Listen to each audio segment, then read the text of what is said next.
खुलुमबाय दिनैनि NBN नि रादाबखौ फरायदों जारिमिन बरगयारिया दिनैनि गाहाय रादाबफोराव दङ सिआइटिआव खुंफुंनाय अल इन्डिया यं बर' राइटार्स मिट हाबाफारिया गोजोनै गोजोन जोबलांबाय लामा जाब्रबथायजों गोबोरदना थानानि असि दिनाग्रा ब्रह्मआ रुंसारि जाबाय गसकाथा दालाइ एबसुआ गोदान मावफुं आफाद दाफुंदों खुंग्रिं दालाइ एबसुनि रुफाथि मायथाइ फालिनाया जुरिजेनबाय एबसुनि बानजायनायाव बर' हारिमुनि मोसानाय आरो दामनाय देनायनि सायाव मावबादा खुंदों क'क्राझार जिल्ला कमिटि रेबजित राज फेन क्लाब कमिटि दाफुंदों आरो गङिया दैसायाव पाक्कानि दालां लुफुंनो अन्थाइ खाम्फा गायसनदों MLA रबिराम नार्जारिया दानिया फैदो आबुं रादाबाव क'क्राझार सहरनि साखाथि बालागावआव थानाय सिआइटिआव साननैनि हाबाफारिजों सनिबार आरो रबिबाराव खुंफुंनाय अल इन्डिया बड' यं राइटार्स मिट हाबाफारिया रबिबाराव गोजोनै गोजोन जोबलांबाय साहित्य एकाडेमि आरो सेन्ट्रेल लाइब्रेरी ससाइटिनि जुथाइ बानजायनायाव खुंफुंनाय अल इन्डिया बर' यं राइटार्स मिट हाबाफारिनि जोबथा साननि हाबाफारियाव रबिबाराव डक्टर सुबुं बसुमतारिनि आफादगिरि मासि सामलायनायाव खन्थाइ सुंद' सल' फरायथिनायजों लोगोसे थुनलाइयारि आयदानि सायाव गुवारै सावरायलायनाय हाबाफारिबो खुंफुंनाय जायो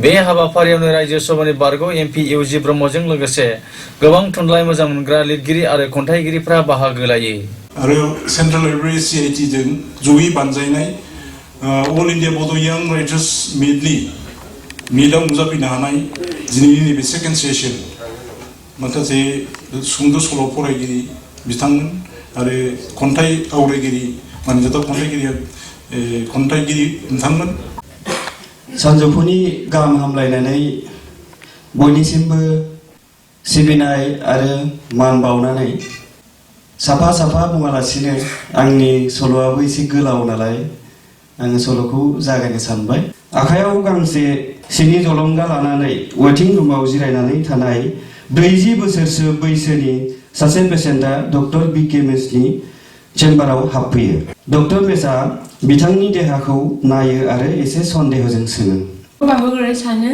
आंखौ बेयाव बाहागो लानो खाबु होनायनि थाखाय आङो बेबायदि खन्थाइ लिरगिरिबो नङा ओमफ्राय गावखौनो सिमां मोगथां हमनो हालायाखै आङो इयाव हाबफैनाय लोगोनो गिनायबो मोनलायदों सानाखैमोनबो आरो बेबायदि बाहागो लाफैनो मोनगोन होननानै आंनि खन्थाइफोरा गोरोन्थि जायोब्ला नोंथांमोना जेन आंखौ निमाहा होयो आबादारि जिउनि आखोननि दुब्लि सनाथि दुब्लियाव मोदान हरदों लैहोर आखाइ फोलावना दिन्थिना लिंहरदों आदा गोहोम सनाराम हनै थांदों बानाय गैया मेंनाय गैया गोजोनसिनो दुब्लियाव माइनाव बिमानि माया अननाय आबादारि जिउ सानब्लासो मोनो बेसे गोजोन साहित्य एकाडेमी दिल्ली जितु निर्देश मर्मे कलकाता बेस्ट जी साहित्य एकाडेमी अफिस तारपरा आज क'क्राझार CIT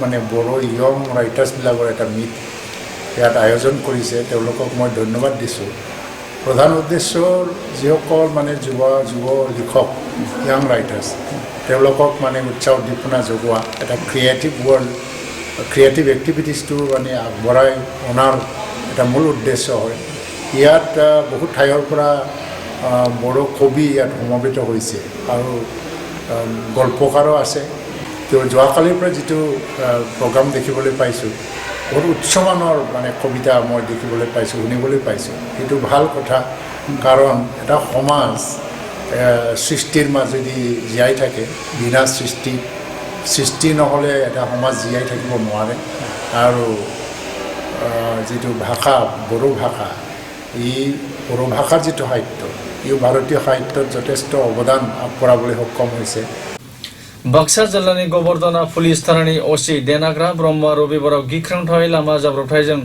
जायगायावनो जिउ गोमायो जाथायनि सोमोन्दै मिथिनो मोननाय बायदिब्ला बर' रेबग्रा जुथुमनि लेङाइ आफादगिरि आरो बर' थुनलाइ आफादनि गोख्रों मावथि बरुवाकान्त ब्रह्मनि उन्दै फिसाज्ला आथिखालाव बाक्सा जिल्लानि गोबोरदना पुलिस थानायाव असि साख्रि मावबाय थानाय देनाग्रा ब्रह्मआ गोनांथार खामानियाव ओनसोलाव दावबायलांनाय समाव गोबोरदना ओनसोलाव गंसे ट्रेक्टरजों मोगा-मोगि सौग्रावनाय जाथायाव जायगायावनो जिउ गोमायो क'क्राझार जिल्ला एबसुनि सिङाव थानाय बनरगाव दखरा दुलाराय बर' फरायसा आफादनि सिङाव थानाय सा गसकाथा दालाइ दुलाराय बर' फरायसा आफादनि गोजाम मावफुं आफादखौ सिफायनानै बिबेकानन्द ब्रह्मखौ आफादगिरि आरो मिथिंगा बसुमतारिखौ गाहाय नेहाथारि लानानै गासै सा 27 सोद्रोमानि गोदान मावफुं आफादखौ दाफुंनाय जायो गसकाथा दालाइ एबसुनि खुंगा सेथि बोसोरसालिया जुथुमाजों लोब्बा लाखिनानै रबिबाराव सानजौफुआव मोनसे गेवलां मेलबो खुंफुंनाय जायो।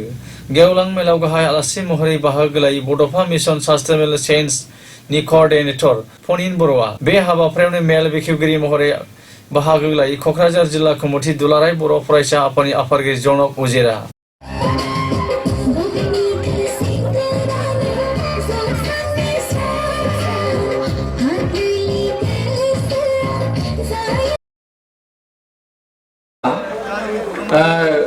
बेलासिनि 1:30 एबा 1:30 जानानै बारबाय। साव दुलाराय बर' फरायसा आफादखौ जोनोम होदों। 1967 मायथाइनि 15 फेब्रुआरियाव आरो जोनोमनिफ्राय दिनैसिम 50 बोसोर आबुं जाबाय। बानेश्वर बसुमतारी, कनकेश्वर नार्जारिनिफ्राय जागायनानै दीपक बसुमतारी, सन्तला बसुमतारी, परमेश्वर ब्रह्म, प्रेमसिंह ब्रह्म, सानसुमा करेन, उर्खाव नाथुराम, गारलाबाथा रबिराम मोननि दैदेनबोनायाव दुलाराय बर' फरायसा आफादा दिनै 50 बोसोर जाफैबाय। बे दुलाराय बर' फरायसा आफादा सरनिया जालांनो नागिरनाय, गोमालांनो नागिरनाय बे बर' हारिखौ रैखा खालामनो खामानि मावबोबाय। चिरां जिल्लानि जिथि दुवार दखरा एबसुनि बेन्दोङाव थानाय खुंग्रिं दालाय एबसुनि खुंगा 15थि 2 बोसोरसालिया जुथुमा आरो रुफाथि मायथाइ फालिनाया रबिबारनिफ्राय जुरिजेनबाय।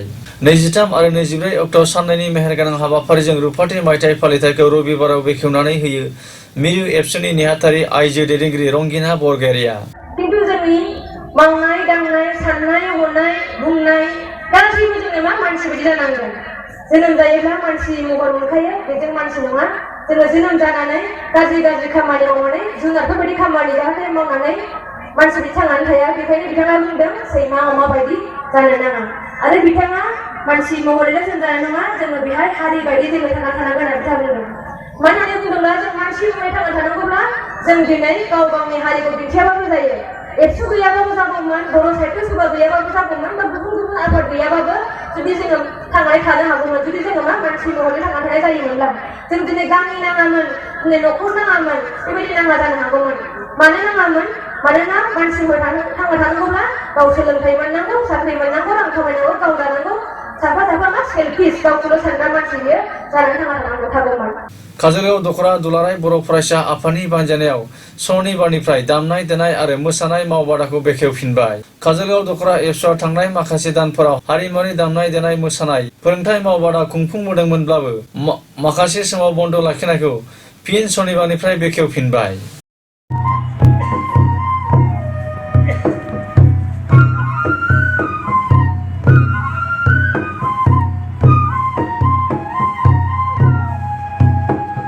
क'क्राझार जिल्लानि सिङाव थानाय सिथला गेजेर फरायसालिनि लांगोनायाव रबिबारनि फुंबिलियाव क'क्राझार जिल्ला कमिटि रेमजित राज फेन्स क्लाब कमिटि दाफुंनो मोनसे सावराय जथुम खुंफुंनाय जायो। बे सावराय जथुमाव सिलचरनि मुंदांखा देंखो रोजाबगिरि रेमजित राजजों लोगोसे क'क्राझार जिल्ला सर्व शिक्षा अभियाननि गोजौ थाखोनि मावफारियारि जाहांगीर हुसेन आरो ओनसोलनि थागिबि रायजो राजाफोराबो बाहागो लादों। একলাই বগাক মাৰে, বগাই কলাক মাৰে, ই বোলে কলা মানুহ, ই বোলে বগা মানুহ, এনেকুৱা সদায় ফাইট চলি আছিল। সেই সময়তে লাকি क'क्राझार जिल्लानि दतमा ब्लकनि सिङाव थानाय गसाइनिसोना बिसिडिसिनि बेन्दोङाव अक्सिगुरि गामिनि गङिया दैसानि सायाव आसामनि गिबि मन्थ्रि जौगालु बिथांखिनि गेजेरजों गोदानै लुफुंनो लानाय पाका दालांखौ रबिबाराव गायसननो अन्थाइ खाम्फा गायसननो क'क्राझार सोनाब जनजाति बिधानसभा बियाबनि एमएलए रबिराम नार्जारिया रादाबखौ फोजोबनायनि सिगां गाहाय रादाबखौ फिन खेबसे फरायफिनबावदों। सिआइटिआव खुंफुंनाय अल इन्डिया यं बर' राइटार्स मिट हाबाफारिया गोजोनै गोजोन जोबलांबाय। लामा जाब्रबथायजों गोबोरदना थानानि असि दिनाग्रा ब्रह्मआ रुंसारि जाबाय। गसकाथा दालाय एबसुआ गोदान मावफुं आफाद दाफुंदों। खुंग्रिं दालाय एबसुनि रुफाथि मायथाइ फालिनाया जुरिजेनबाय। एबसुनि बानजायनायाव बर' हारिमुनि मोसानाय आरो दामनाय देनायनि सायाव मावबादा खुंदों।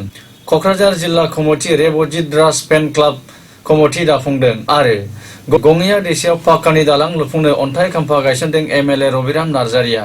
बेजों लोगोसे जोंनि दिनै रादाबा एसेनोसै। गोजोन्थों।